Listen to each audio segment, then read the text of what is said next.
Assalamualaikum dan salam bahagia daripada saya Azam Abdullah. Dan saya Deti Zaidi. Pasti yang terkini dan terbaik selama setengah jam dalam Fokus hari ini 11 Julai 2016.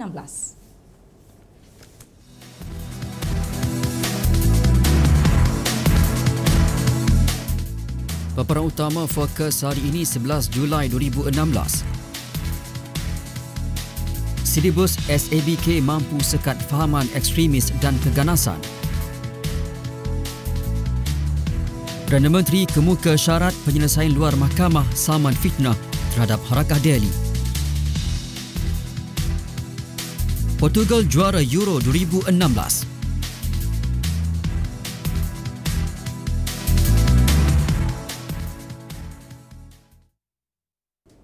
Aliran trafik dari utara menuju ke ibu negara dilaporkan perlahan di beberapa kawasan di Lebuh Raya Utara Selatan setakat jam 5.30 petang tadi. Jurucakap Plus Malaysia Berhad berkata bagaimanapun aliran trafik dari selatan menuju ke ibu negara dilaporkan lancar.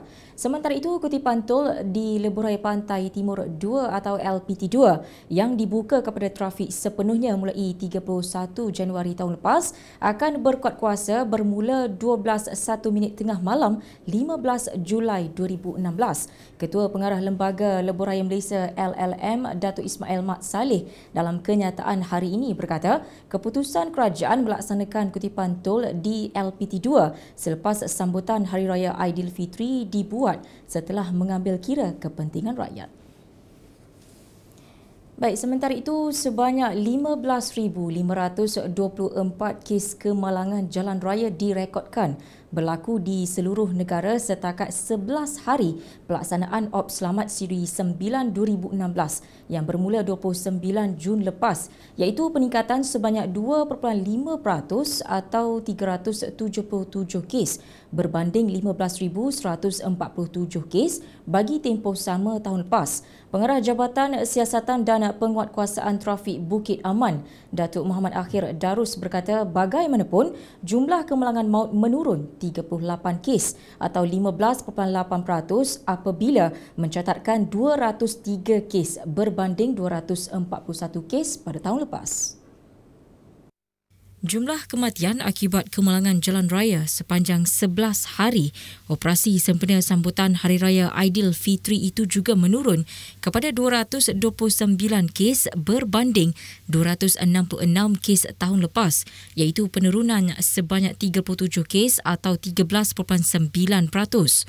Muhammad Akhir berkata polis Diraja Malaysia PDRM akan berterusan melaksanakan pemantauan dan penguatkuasaan sehingga operasi itu tamat pada 13 Julai nanti untuk memastikan kadar kemalangan jalan raya tidak terus mencatatkan peningkatan pada perayaan Aidilfitri tahun ini. Seramai 5,800 anggota trafik ini akan menjaga lalu lintas sehingga 13 Julai ini dan mereka ini tidak boleh bercuti raya selagi Op Selamat 9 ini tidak tamat. Katanya kepada pemberita selepas melawat dan memeriksa lalu lintas di Plaza Tol Bentong sempena Op Selamat 9 2016 hari ini. Seorang pemandu lori didakwa di Mahkamah Magistrate hari ini atas tuduhan menyebabkan kematian 7 sekeluarga dalam kemalangan di kilometer 12 Jalan Gua Musang Kuala Kerai pada 4 Julai lalu. Bagaimanapun tertuduh A. Daniel 24 tahun mengaku tidak bersalah atas tuduhan berkenaan. Mengikut kertas pertuduhan, Daniel didakwa memandu lori dengan melulu sehingga menyebabkan kematian 7 orang yang berada dalam kenderaan jenis Prodra Myvi dengan nombor pendaftaran W6997A kira-kira jam 1.20 pagi pada 4 Julai lalu. 7 yang terkorban Munira Ahmad Latfi 29 tahun, suaminya Nur Azami Mahat 37, anak mereka Rifki Najwaan 1 bulan dan Raudahatul Syazwina 4 tahun. Turut maut kembar kepada Munira iaitu Mursyida 29, suaminya Muhammad Amin Firdaus Zakaria 29 dan anak mereka Nurhana Jannati 5 tahun. Daniel didakwa mengikut Seksyen 41-1 Akta Pengangkutan Jalan 1987 kerana memandu dengan cuai sehingga menyebabkan kematian yang boleh dikenakan hukuman penjara sehingga 10 tahun dan denda RM20,000. Magistrate Muhammad Faiz Omar memerintahkan tertuduh dikenakan jaminan berjumlah RM6,000 dengan 2 penjamin sementara menunggu tarikh sebutan kes pada 15 Ogos depan. Sebelum itu, Pegawai Pendakwa Inspektor G. Gopinath memohon mahkamah mengenakan jaminan berjumlah RM10,000 terhadap tertuduh. Bagaimanapun, tertuduh yang tidak diwakili peguam memohon mahkamah mengurangkan jaminan itu. Kita teruskan dengan berita niaga. Petronas mencapai perjanjian bersama dengan Petrofac Energy Development Sdn Bhd, Kencana Energy Sdn Bhd dan Sapura Energy Ventures Sdn Bhd bagi menamatkan operasi berantai Risk Service Contract RSC berkuat kuasa 30 September 2016. Petronas berkata penamatan RSC itu akan membolehkan kumpulan tersebut meminimumkan penurunan nilai jangka panjang projek tersebut dan mengoptimumkan pembangunan dan aktiviti pengeluarannya di Malaysia. Langkah itu sejajar dengan usaha Petronas untuk mengurangkan kos dan meningkatkan kecekapan operasinya. Dengan penamatan RSC, Petronas akan membayar balik baki modal tertunggak dan perbelanjaan operasi kepada kontraktor bagi tempoh 12 bulan berikutnya. Sebagai sebahagian daripada perjanjian itu, pemilikan berantai FPSO akan dipindahkan kepada Petronas. Berantai RSC ialah RSC pertama dianugerah oleh Petronas kepada Petrofac Energy Developments dan 2 rakan kongsi tempatannya iaitu Kencana Energy dan Sapura Energy Ventures pada 31 Januari 2011. Sementara itu, Presiden dan Ketua Pegawai Eksekutif Kumpulan Sapura Kencana Petroleum Berhad Tan Sri Syahril Syamsuddin berkata, Kencana Energy, Sapura Energy Ventures dan Petrofac Energy Developments berjaya mengoperasikan kemudahan itu dengan selamat dalam tempoh 4 tahun lepas.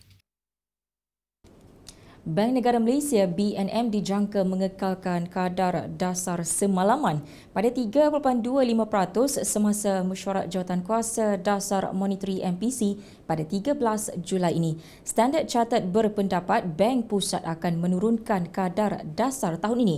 Bagaimanapun, berikutan kenyataan dasar monetary yang lepas yang neutral, Standard Chartered menjangka ia akan mengekalkan status quo minggu depan dan kadar hanya diturunkan pada September. Stanchart dalam satu kenyataan hari ini berkata Bank Pusat lebih suka berkomunikasi mengenai perubahan pendirian dasar monetarinya sebelum membenarkan perubahan kadar. Menurut Stanchart, ia berpendapat penurunan kadar pada tahun ini masih boleh berlaku walaupun dengan dasar monetary neutral BNM. Prospek pertumbuhan luar dan dalam negeri agak lemah. Penggunaan swasta susut kepada 5.3% bagi perbandingan tahun ke tahun pada suku pertama 2016 berbanding purata suku pertama pada purata 7.4% dalam 2011 hingga 2015. Pasaran buruh semakin lemah dengan kadar pengangguran meningkat kepada 3.5% pada Mac, iaitu tertinggi sejak Jun 2010, manakala kekosongan jawatan pada paras rendah.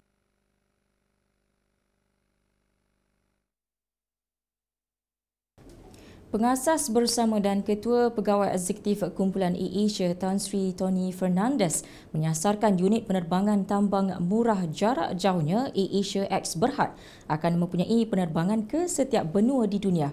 Beliau berkata bersandarkan kepada suasana dan permintaan tinggi terhadap penerbangan tambang murah global sekarang ini, AirAsia X mempunyai potensi untuk berbuat demikian. Sasaran untuk menerbangkan pesawat AirAsia X ke semua benua adalah impian terbesar beliau dan seorang lagi pengasas bersama AirAsia, Datuk Kamarudin Meranun.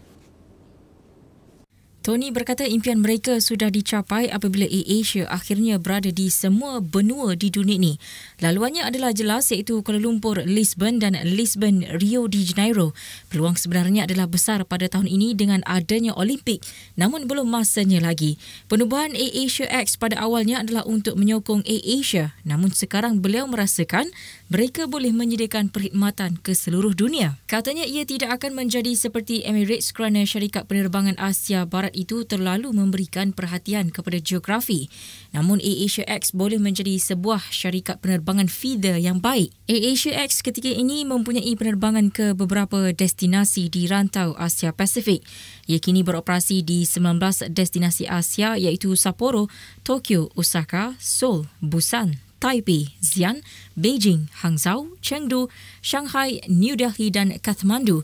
Australia iaitu Sydney, Melbourne, Perth dan Gold Coast, New Zealand Auckland serta Asia Barat Jeddah.